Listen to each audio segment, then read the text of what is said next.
Welcome back to the online session of Sri Kogulam Public School, Vadagara. Good morning, dear children. Okay, education, that is a weapon to fight against the ignorance. We have to learn more and more and to understand what are happening around us. We have to learn not only from our lessons, from our society and from our surroundings that help us to attain more knowledge, okay, and to empower our mental strength. Clear it? Okay. Then, welcome back to our political science class. Did you remember where did we stop the last class and which lesson we started the last class? Okay, yes. Then we started which lesson? The Indian Constitution. And what did we discuss in that lesson? First of all, we discuss what is a constitution. What is a constitution? Okay, answer that. Okay, a constitution, it is a written document that explains the rules and regulations that wanted to follow a country and its citizens.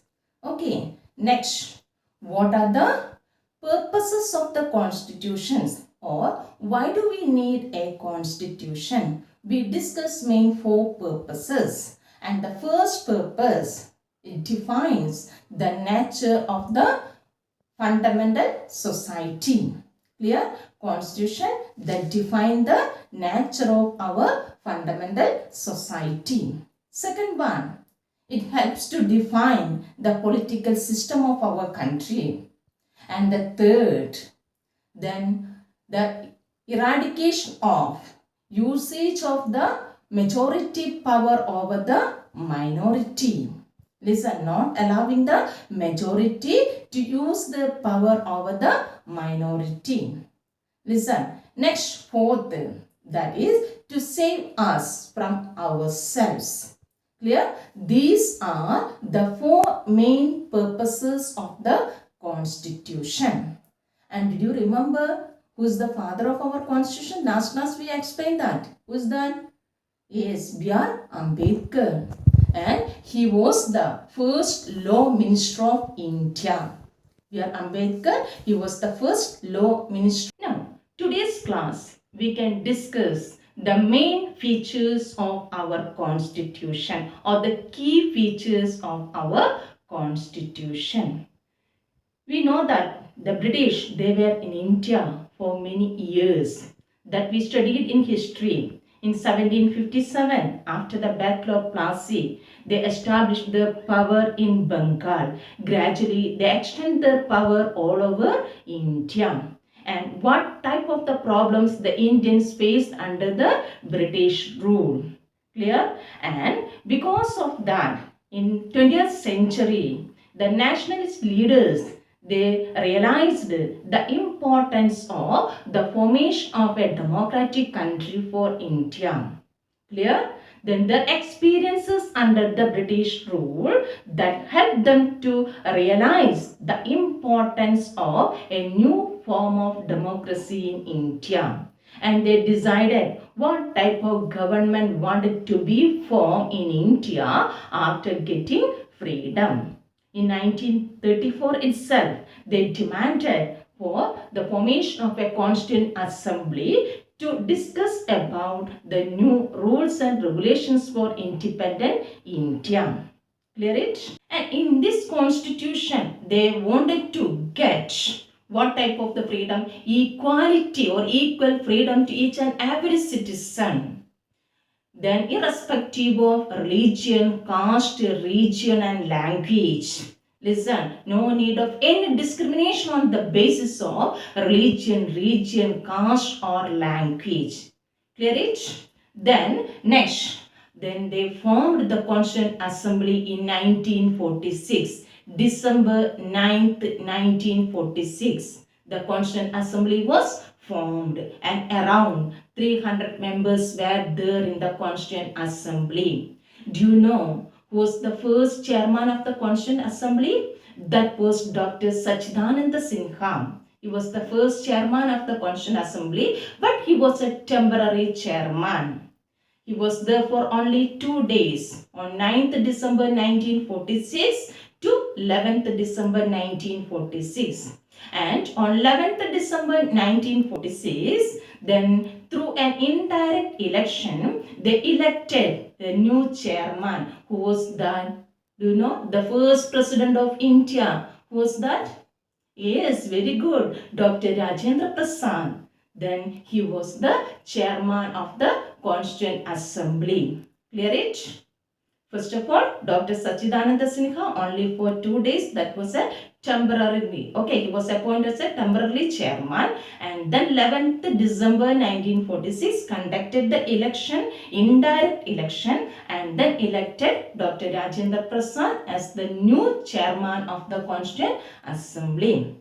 And it included around 300 members, and these 300 members, they sat together and discussed about what type of the constitution India needed.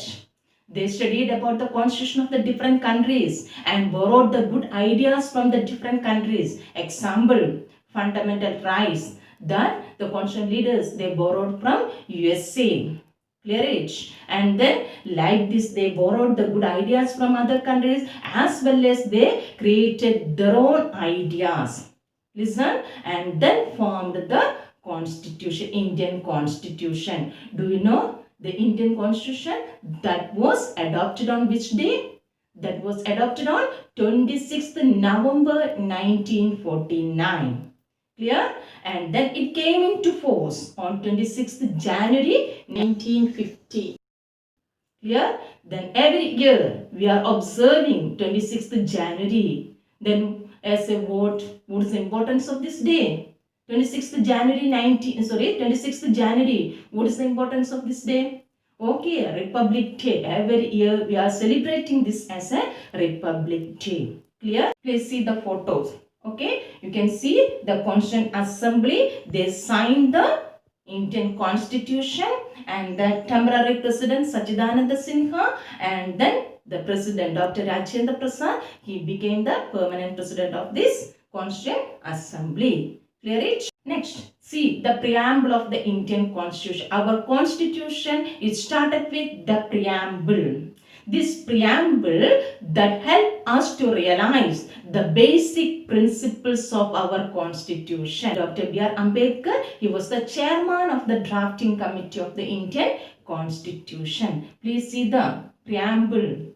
Listen, that explains the basic principles of the Indian Constitution. Next, when the Constituent Assembly, when they were preparing our constitution, in front of them certain challenges there, or they faced the difficult tasks to prepare the constitution. What were the main challenges they faced for preparing the constitution? One of the main challenges, diversity. We know in India, the diverse people living on the basis of religion, caste, language, and the culture, differences are there. So, the constituent leaders, they gave importance for unity in diversity. How to accommodate the diverse people in our country. Listen, they gave importance for then giving what the unity in diversity. Clear it? Then next, another challenge they faced, that was the partition of India. In 1947, we know India divided as India and Pakistan at that time. Then some of the princely states, they were not aware how to follow their culture, whether they wanted to join India or Pakistan. Such like troubles they faced at that time. Clear? But at last, our constituent leaders, they prepared a great constitution for our country. The constitution that reflects a respect for maintaining the diversity with preserving the national unity. Listen, next, it reflects the concern for eradicating poverty by introducing socio-economic reforms. Listen, by introducing the socio-economic reform to eradicate the poverty. And it emphasized the role of people to elect their representatives. It emphasized the role of people to elect the representatives. Our constituent leaders, they gave importance for all these when they were preparing our constitution. Please see this. Then, first of all, we discuss what? Then 1946, the Constituent Assembly was formed. And then after that, the challenges faced by the constituent leaders, mainly two challenges. One was that the diverse people living in our country, and another one, that was the partition of India. Clear? Next, we can discuss what are the main features of the Indian Constitution. What are the main features of the Indian Constitution? Please see this. The 5 main features of the Indian Constitution. First feature, federalism. Second one, parliamentary form of the government. And the third, separation of powers. And the fourth feature, that is the fundamental rights. And the fifth, that is secularism. Listen, these are the 5 key features of our Indian Constitution. Now, we can see that what is federalism? I think all of you know that. In a federal form of government, the powers, instead of concentrating in one levels of government, powers divided into more than one level of government. When our constitution was preparing, that time our country's power divided into 2 levels of the government, union government and the state government. Why? Because then from the center, listen, the union government was not able to take care of the entire people of the vast country. So they divided the powers to the state government. And the state government, they have certain autonomous powers. In some cases, then they wanted to take the decision taken by the central government. Clear it? Understood? In 1992, the constitution was amended. Amended means making certain changes and then passed a new law.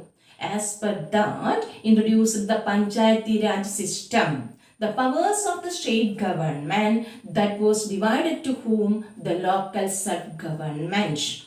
Clear? 3-tier system of government, union government, state government and local self-government. And that was in 1992, the constitution was amended and it came into effect on 24th April 1993. Listen, the Panchayati Raj system that was started on 24th April 1993. Clear? And the 3-tier Panchayati Raj system that we can study in detail in other class. Okay? Clear it? You know the importance of the local self-government? Okay? Due to the local self-government, the ordinary citizen and the common people, they are getting the right to take part in the decision-making process. Listen, then every adult citizens of a particular ward, they are able to take part in the decision-making process. How? Through Grama Sabha. Listen, the ward, they are conducting the Grama Sabha and discussing the matters relating to that particular ward. Clear? Then, so the people are getting the chance to take part in the decision making process through this Grama Sabha. Understood? Then, next, the constitution contains the 3 lists. Listen, the 3 lists that clearly explain the powers of the each levels of the government, or the subjects related to the each levels of the government that clearly mentioned in the 3 lists of this constitution. What are the 3 lists? Union list, then state list and concurrent list. Union list, the subjects related to the central government. Listen, and the state list, the subject related to the state government. And concurrent list, the subject related to both levels of the government. Example, education, the related to both levels of the government. Clear it? Then, next, besides this, residuary powers also there. Residuary powers means when our constitution was preparing, certain subjects were not there. Then the newly subjects that entered into the residuary powers. The detail you can study in the higher classes. And the constitution that specifies the sources of the income of the each levels of the government. Listen, what type of the revenue we wanted to collect by the state government, local sub-government and the central government, that clearly mentioned in the constitution. And all citizens in India, they are governed by each levels of the government. Listen, okay? A citizen living in a panchayat, he is governed by the panchayat government as well as the state government and the union government. Please see the picture. Okay. Then federal form of government divided the powers into union government, state government and local self-government. Union government or central government that consists of Lok Sabha and Rajya Sabha. Lok Sabha members are directly elected by the people and Rajya Sabha members are indirectly elected. Clear? MPs, members of the parliament. And next, state legislative council or state legislative assembly. The members are directly elected by the people or the citizens of that particular state. And the next, local self-government. You can see the picture of Grama Sabha. Listen, the people, they are joining together and discussing the matters related to the particular ward or particular area. Clear it? Next, another feature of our constitution, that is parliamentary form of government. Then what is meant by parliamentary form of government? In a parliamentary form of government, the people, they are electing the representatives. Listen, each level of the government, the representatives or the members of the each level of the government are elected by the people. Listen, conducting the election and then the citizens elected the members or the representatives to each level of the government. Clear? Okay. Then here our constitution that clearly specifies the universal adult franchise, or then the constitution that ensure the political right to each and every citizens.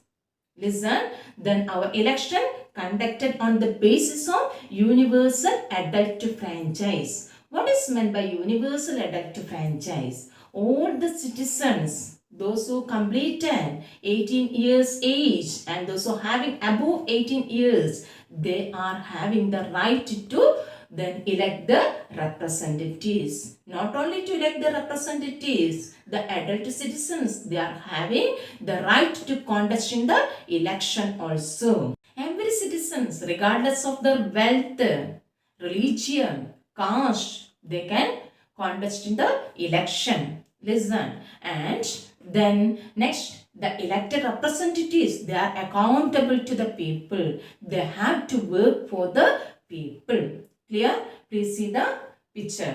Okay. Then that is based on the universal adult franchise, conducting the election and elect the representatives. Now, please see this chart. Second feature. What is the parliamentary form of the government? Each level of the government, the representatives are elected by the people. Did you understand? Okay, I think all of you understood. Two features we discussed. The first feature, federalism, and the second feature, the parliamentary form of the government. What did we discuss today's class? First, we discussed the formation of the Constituent Assembly, and then the challenges faced by the constitution leaders. Then next we discuss the two main features of the Indian constitution, federalism and the parliamentary form of government. And three more features are there that we can discuss in the next class. I hope all of you understood. Don't forget to prepare the note. I will send the questions along with this video class. So you have to prepare the question answers and send to me. Don't forget that. Thank you.